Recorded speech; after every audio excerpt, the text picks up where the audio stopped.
Aquí nos encontramos una vez más para abordar algunas preguntas. Estas preguntas pasarán a continuación y al final me permitiré concluir algunos aspectos que me parecen importantes. Pasemos a las preguntas.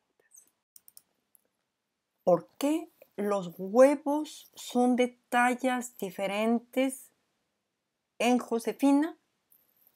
Comencemos para responder a esta pregunta diciendo que me baso en el hecho de que se han encontrado en los especímenes de 60 centímetros, tanto en Albert como en Josefina, una cloaca. Segundo, que el hecho de tener una cloaca y de poseer huevos deja claramente la evidencia de que nos encontramos frente a una forma reptiloide. No podemos decir cuál. Los reptiles en general son ovíparos, incuban sus huevos en nidos en la mayoría de veces, en el suelo, en piedras o en lugares seguros, pero otros son ovovivíparos y conservan los huevos dentro del cuerpo hasta que las crías se hayan formado completamente. Yo no puedo expresarme qué tipo pueden haber sido estos especímenes, pero también existe la posibilidad de un tipo de reproducción muy especializado que se llama partenogénesis. No voy a entrar en detalles. Ahora, en lo que compete la respuesta a nuestra pregunta, ¿por qué los huevos son de tallas diferentes? Tenemos que ir a lo que es un huevo. Como se observan aquí, tenemos huevos de reptiles de diferentes tallas, pero un huevo en general es una célula sexual que es el producto de un proceso de división celular que se llama meiosis, en el cual se producen células haploides. En el óvulo se tendrá un número haploide de cromosomas y en el espermatozoide un número haploide de cromosomas que mediante la fecundación van a formar fundamentalmente una recombinación. Esta recombinación dará origen al cigoto, cuyo material incluye material de los dos gametos, femeninos y masculinos, en un proceso que se llama recombinación genética. Ahora, fundamentalmente, esto explica que los óvulos fecundados o no fecundados sean células sexuales y por lo tanto no son idénticas, puesto que no son clones. Son formados, como ya lo dije, por meiosis. Esto explica la diferencia de tallas. Otra situación anexa, tenemos que saber que en los reptiles la temperatura determinará el sexo. Por ejemplo, en hembras, durante el día, en una temperatura que oscila entre 28 y 30, obtenemos este sexo, y en la noche a 25 grados. Y en los machos, temperaturas superiores que van entre 31 a 33 en el día y de 28 a 30 en la noche. Todo esto para decir que nos esperan largos estudios con respecto a todos estos aspectos de los especímenes. Pasemos a la número 2. La número 2 es una pregunta muy interesante. Realmente me ha parecido una pregunta que vale la pena.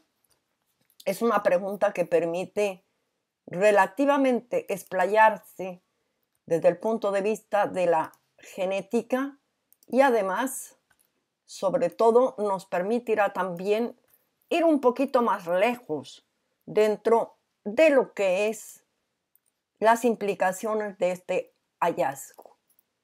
Entonces, voy a formularla la pregunta una vez que me permita terminar de poner todos estos pequeños esquemas en su orden. Perdón, voy un poco a agrandar. La pregunta es: ¿existe material extraño en nuestro ADN? Para responder esta pregunta me refiero a la revista Nature, que en 2012 publicó el virólogo Aaron Diamond un artículo, un estudio basado sobre el genoma humano y en donde se explica que el genoma humano en general contiene al interior, estas son las partes que están señaladas en algunas regiones, en donde contiene incorporado genoma viral. En este caso se estudió el Bornavirus. Este Bornavirus es un virus que es retrovirus, puesto que su material genético de base es ARN.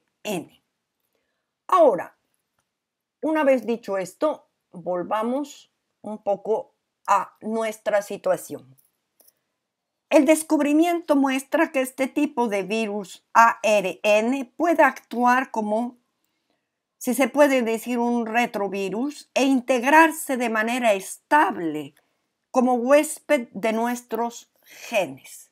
O sea, aquí tenemos en general una pequeña secuencia en donde vemos intrones que no codifican, exones, intrones, exones, un pequeño gen, y en esta parte ha podido incorporarse, como lo vemos en estas regiones, el genoma de este virus.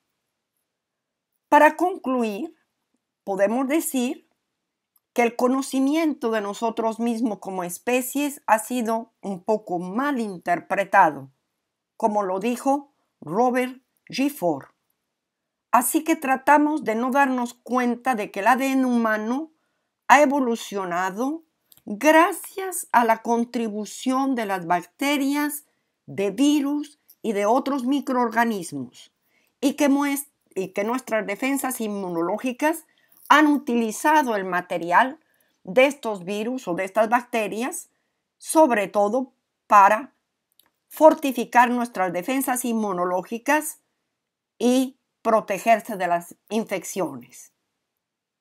Según estos estudios, el 8% de nuestro genoma podría alojar material genético de virus.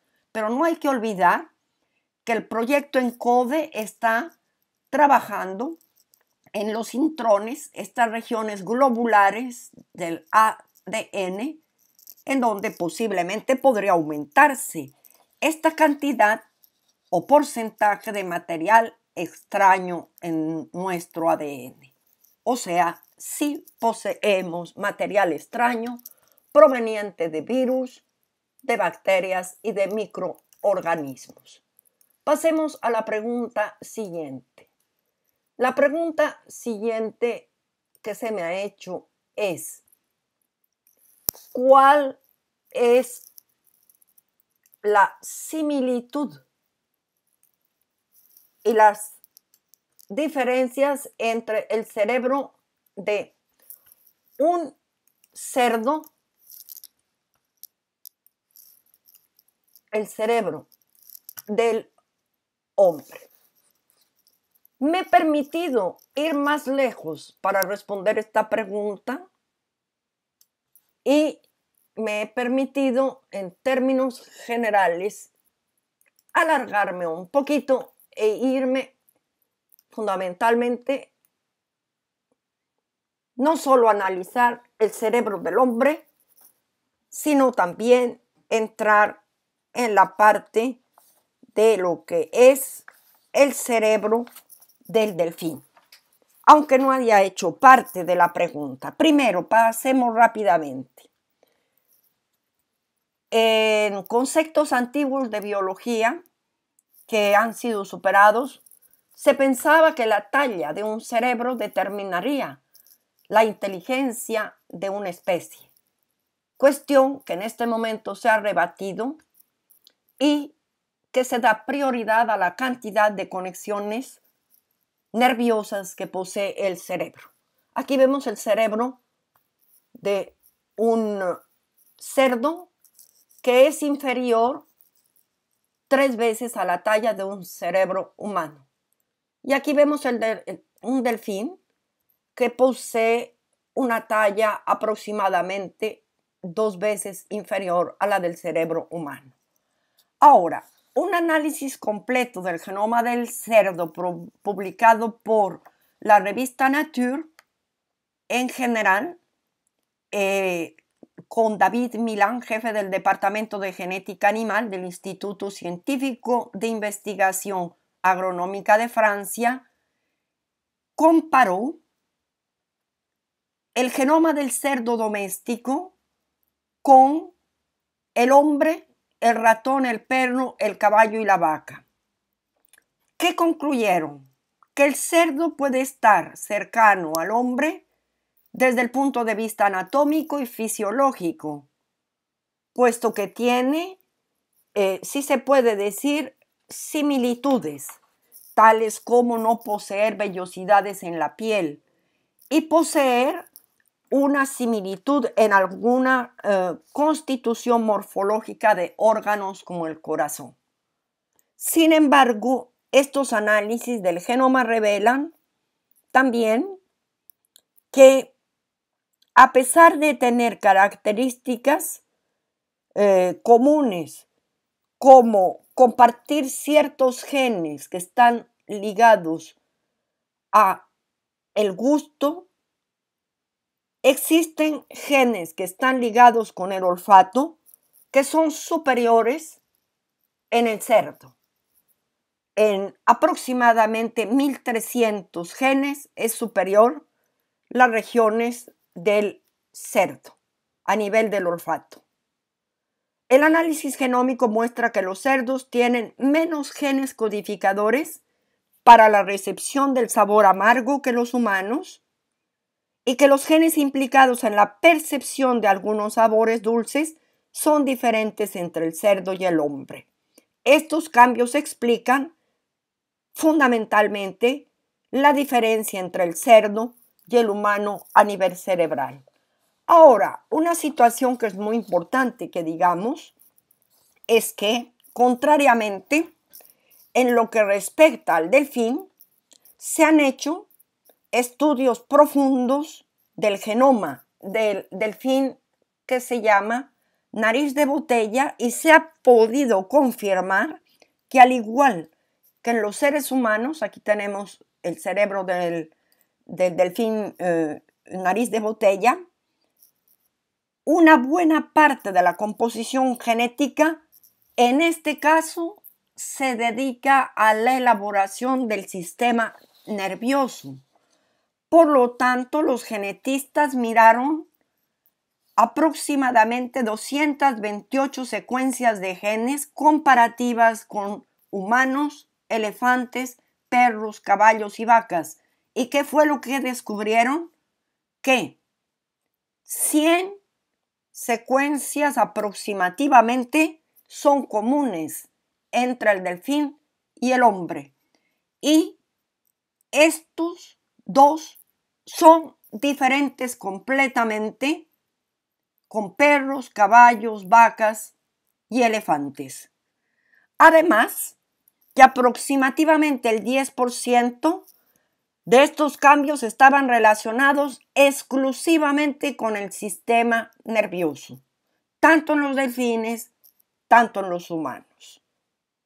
En general, podemos decir que hay común entre los delfines y el hombre mucho más a nivel de una comparación neurológica que la que puede existir entre el cerdo o el chimpancé.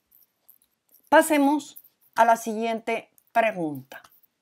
La siguiente pregunta es una pregunta que me parece muy interesante dentro del contexto de nuestro trabajo con relación a los cuerpos disecados y sobre todo a las características que de ellos se pueden inducir. Y es una pregunta que verdaderamente tiene muchas implicaciones. Perdón.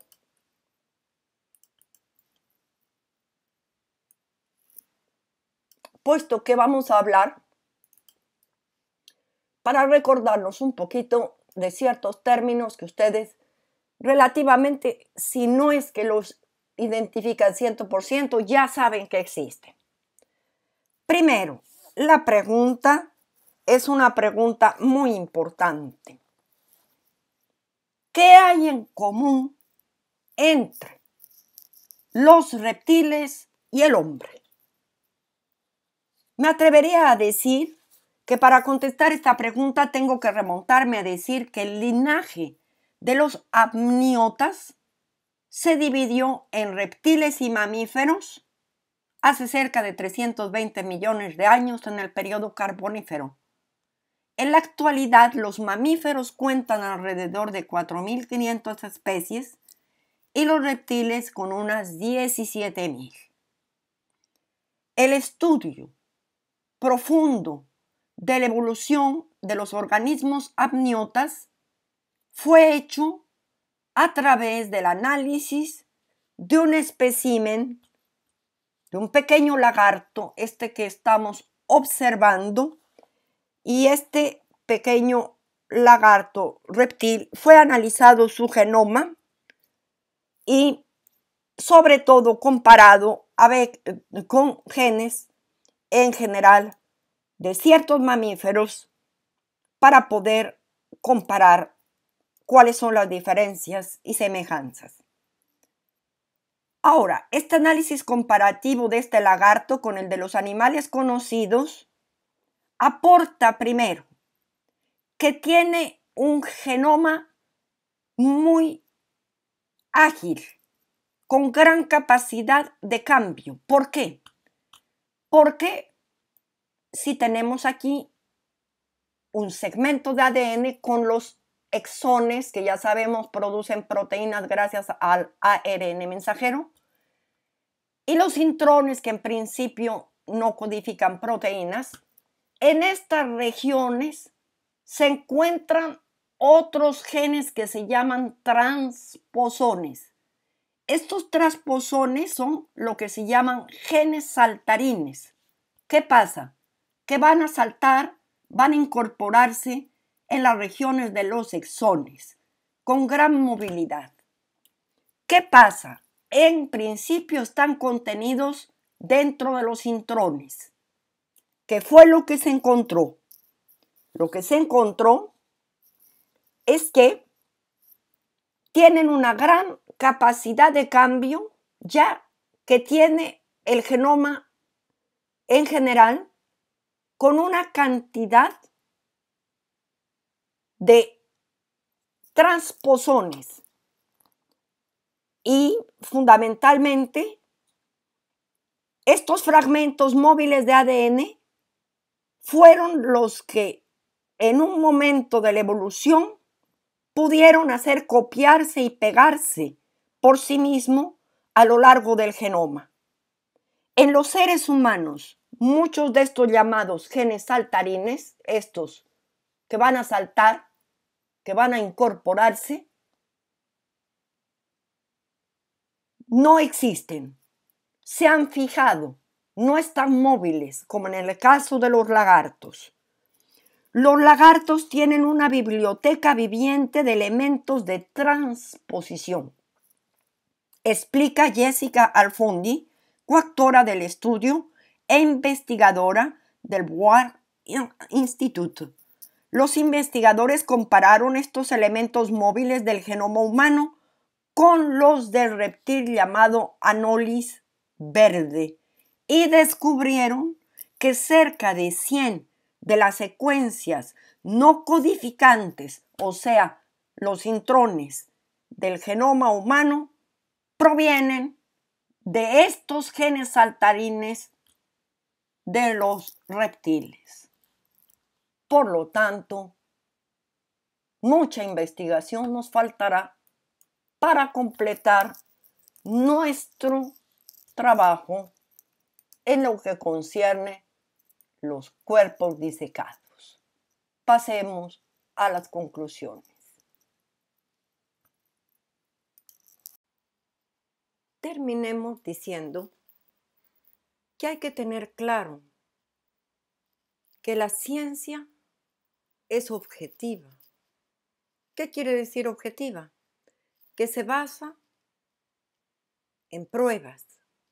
Estas pruebas pueden ser repetidas y verificadas, independientemente de la persona que haga los exámenes, los análisis de ADN, los análisis de carbono 14, las radiografías, las tomografías, las medidas anatómicas.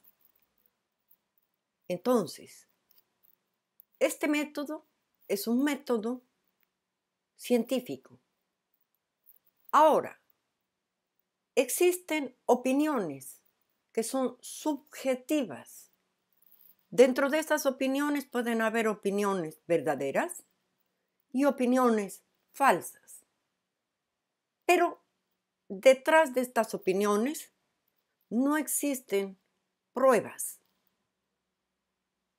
Pueden haber contraargumentos contra técnicas que se han empleado, pero no tienen validez, puesto que para oponerse a los resultados objetivos científicos se necesitan los mismos métodos: hacer análisis de ADN, hacer análisis de carbono 14, radiografías, tomografías, medidas anatómicas. Alguien me ha dicho: ¿cómo opina usted si no ha tocado las momias? Atención, un análisis de ADN se basa en resultados públicos que cualquier profesional de la bioquímica, la genética, medicina y afines puede leerlo e interpretarlo. No se necesita estar in situ. Contrariamente, en lo que se refiere a las radiografías, tomografías y medidas anatómicas, es lógico que se tiene que estar en el sitio o efectuar las mismas pruebas.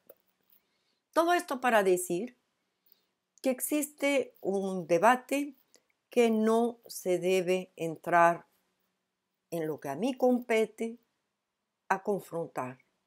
Yo estoy en el campo de la ciencia y como tal me baso en resultados, me baso en pruebas y no entro en la fase de opinión subjetiva, ni con suposiciones, ni con negaciones, ni contraargumentos, ni propaganda. Ahora, me permitiría, como última parte, decir que se necesita que los especímenes sean protegidos,